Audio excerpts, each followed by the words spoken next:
and the morning, and the I love the idea morning. of wrestling being a tool to use Uh, violence or sparing. uh, As if wrestling is not inherently supposed to be violent. But I get he's talking about the really kind of ultra hardcore violent stuff. Sullivan told Alba that the heated was uh, misrepresented mm. and that Blood was in Oh, fact not and being I marketed by mind the you, company and was I being cognizant mind you. advertisers and partners as they look for a new media rights contract.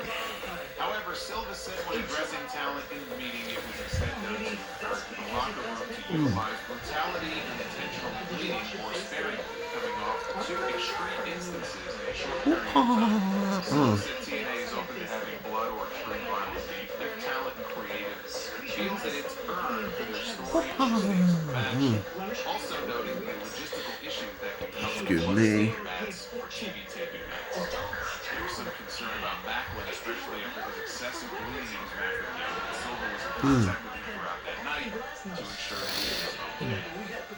That's actually a very sensible policy that I agree with 100%. Uh, Not an outright ban on that stuff, just wanting it to be used only when needed and when it can be cost effective.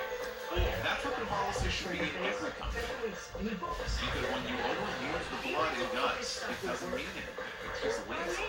uh, And I'm sure it doesn't help if you're looking for a media rights deal. See, that to me is the far bigger story that came out last week from Alba. That TNA is shopping its programming around to different partners. As many as 5 different platforms we are said to have had discussions with in recent weeks, including streaming options. I've said before that as long as TNA is stuck on Access TV, they're only going to grow so much. And in partnership with WWE, I think it helps. It'll help sell tickets as well. We've already seen evidence of that. But if Impact is only accessible on a channel that a lot of people don't have access to, no pun intended, it's going to stunt their growth. uh. You know, it's convenient for Anthem because Anthem owns Oh, Access. They have a television station they own, and then they own TNA, so they just put TNA on Access, right? So it's easy enough for them to do that. And it's nice to know that if all else fails, they will always have a home, but they need to try to get a deal with a big streaming oh, service or a bigger and I cable network. mind you, No, they started on and I Fox Sports Net mind many years you. ago as paid programming, and then they Puppy, ended up on yeah. Spike TV after WWE left and went back to USA, and that was their biggest platform in their existence for the years that they were on Spike TV. Mm. After that, they bounced around from Destination America to Pop TV to the Pursuit Channel.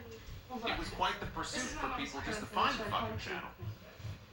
And in addition to changing all of these channels and all these different networks, like the night changed too. So they went, I don't know what night they started, but they have pretty much been almost every night of the week Mm. over the years. Impact has bounced around from like